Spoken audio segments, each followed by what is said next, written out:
صلاح الدین ایوبی۔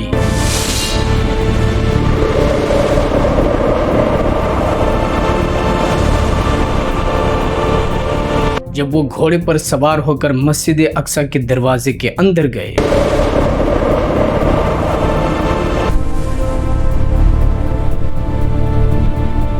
تو پورے شہر میں خوف کا طوفان آ گیا۔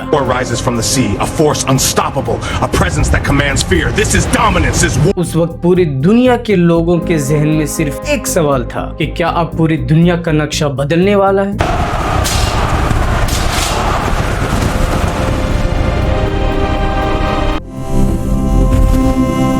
کیا آپ جانتے ہیں کہ جب 1099 میں صلیبیوں نے بیت المقدس کو فتح کیا تھا تو انہوں نے 70,000 سے زیادہ مسلمانوں کو قتل کیا تھا، لیکن جب صلاح الدین ایوبی نے اسی شہر کو واپس لیا تھا تو اس نے ایک بھی عیسائی کو قتل نہیں کیا۔ اس وقت لوگوں نے کہا تھا کہ یہ کمزوری ہے، مگر میں کہتا ہوں کہ یہ کمزوری نہیں تھی بلکہ یہ تاریخ کا سب سے بڑا کردار تھا۔ آج ہم ایک ایسے انسان کی کہانی سنیں گے جو صدیوں بعد بھی دشمن کی زبان پر ہیرو ہے، جسے مسلمان بھی یاد کرتے ہیں اور جسے یورپ کے مؤرخین بھی پوجا کرتے ہیں۔ یہ کہانی ہے صلاح الدین ایوبی کی۔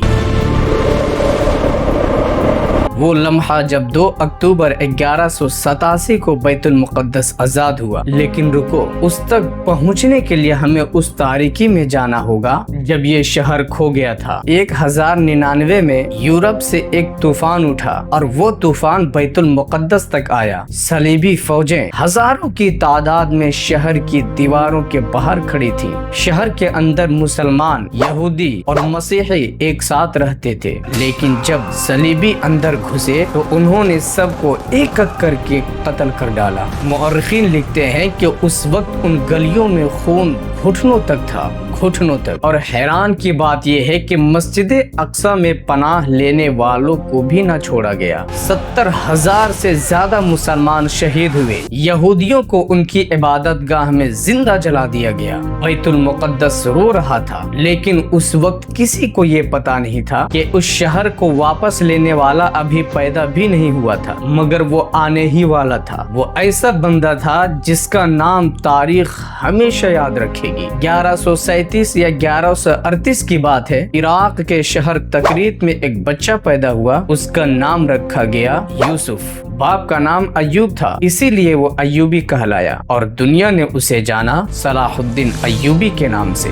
بچپن سے ہی وہ عام نہیں تھا۔ جہاں دوسرے بچے کھیلتے تھے وہ کتابوں میں ڈوبا رہتا تھا۔ قرآن، فقہ، ادب، سیاست سب کچھ سیکھا، اور سب سے بڑی بات یہ ہے کہ ان کے استاذ انہیں دیکھ کر یہ کہتے تھے کہ یہ بچہ صرف جنگ جیتنے کے لیے نہیں بلکہ دل جیتنے کے لیے پیدا ہوا ہے۔ اور آخر کار یہ بات سچ ثابت ہوئی۔ جوانی میں وہ اپنے چچا نور الدین زنگی کے ماتحت مصر گیا اور وہاں انہوں نے ایک ایسا کام کیا جو کوئی سوچ نہیں سکتا تھا۔ اس نے مصر کی فاطمی سلطنت کو بغیر جنگ کے ختم کر ڈالا اور سنی اسلام کو واپس لایا۔ اور یہ صرف سیاست نہیں تھی بلکہ حکمت عملی تھی۔ اور پھر اس کا اگلا قدم مسلمانوں کو ایک کرنا تھا، کیونکہ وہ جانتا تھا کہ بکھرے ہوئے لوگ بیت المقدس کو کبھی واپس نہیں لا سکتے۔ لیکن ایک سوال یہ پیدا ہوتا ہے کہ صلاح الدین ایوبی کے سامنے سب سے بڑا مسئلہ کیا تھا؟ کیا صلیبی فوج تھی؟ نہیں، بلکہ مسلمانوں کی آپس کی لڑائیاں تھی۔ شام، عراق، مصر، یمن، ہر طرف الگ الگ حکمران تھے، کوئی کسی کا نہیں مانتا تھا۔ اور یہ بات یاد رکھ لیں کہ ایک بکھری ہوئی امت کبھی جیت نہیں سکتی۔ صلاح الدین ایوبی نے ایک ایک کر کے سب کو ساتھ ملایا، کبھی تلوار سے، کبھی خط سے، کبھی رشتے سے۔ اس نے تیاری کرنے میں مکمل 20 سال لگایا، پورے 20 سال۔ لیکن سب سے مزے کی بات یہ ہے کہ لوگ ان سے پوچھتے رہے کہ کیا تم بیت المقدس کو بھول گئے؟ لیکن یہ بات سن کر وہ مسکرا جاتا اور کہتا کہ میں بھولا ہوا نہیں ہوں بلکہ اسی کی تیاری کر رہا ہوں، مسجد اقصی کو واپس لانے کی، مسجد اقصی کو آزاد کرنے کی۔ اور اس کی یہ تیاری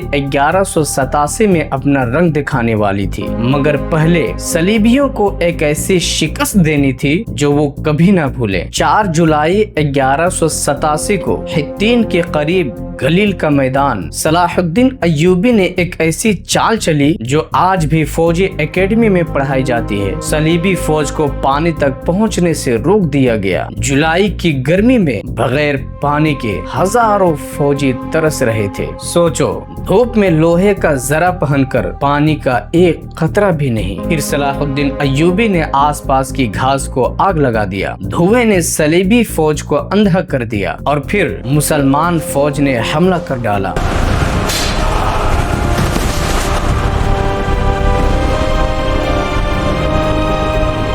صلیبی سلطنت کا بادشاہ گی آف لوزینین گرفتار ہوا اور وہ صلیب جسے وہ ٹرو کراس کہتے تھے وہ بھی مسلمانوں کے ہاتھ آ گئی۔ یہ صرف ایک جنگ نہیں تھی، یہ بیت المقدس کی واپسی کا دروازہ تھا، بیت المقدس کی آزادی کا دروازہ تھا۔ اور اب وہ لمحہ آنے والا تھا جس کا امت نے 88 سال سے انتظار کیا تھا۔ ستمبر 1187 کو صلاح الدین ایوبی کی فوج بیت المقدس کی دیواروں کے باہر کھڑی تھی۔ شہر کے اندر 10,000 کے لگ بھگ مسیحی فوجی اور ہزاروں عام لوگ تھے۔ وہ سب کے سب ڈرے ہوئے تھے، کانپ رہے تھے۔ انہیں معلوم تھا کہ 1099 میں ان کے آباء و اجداد نے کیا کیا تھا ان کے ساتھ، اور اس وقت لوگوں کے ذہن میں صرف ایک سوال تھا کہ کیا صلاح الدین ایوبی بدلہ لینے والے ہیں؟ بیت المقدس کے سربراہ بیلین آف ایبلین صلاح الدین ایوبی کے پاس آئے۔ انہوں نے نیڈر کے ساتھ بات کی، لیکن ساتھ ہی دھمکی بھی دی۔ انہوں نے کہا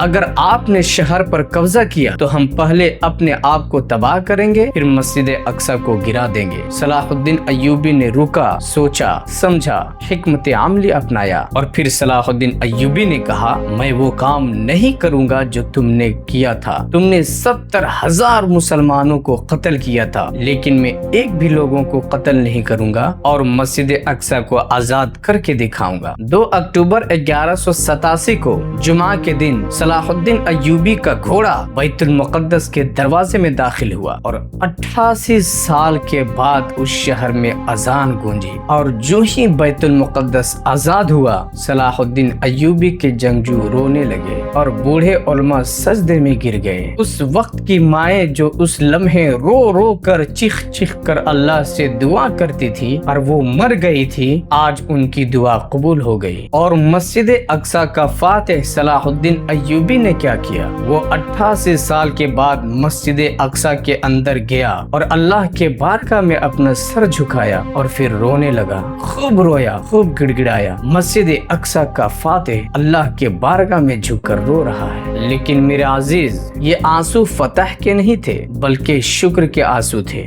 وہ اس لیے رو رہے تھے کہ اللہ تبارک و تعالی نے اس کو اس لائق سمجھا کہ وہ مسجد اقصی کو 88 سال کے بعد آزاد کر دے۔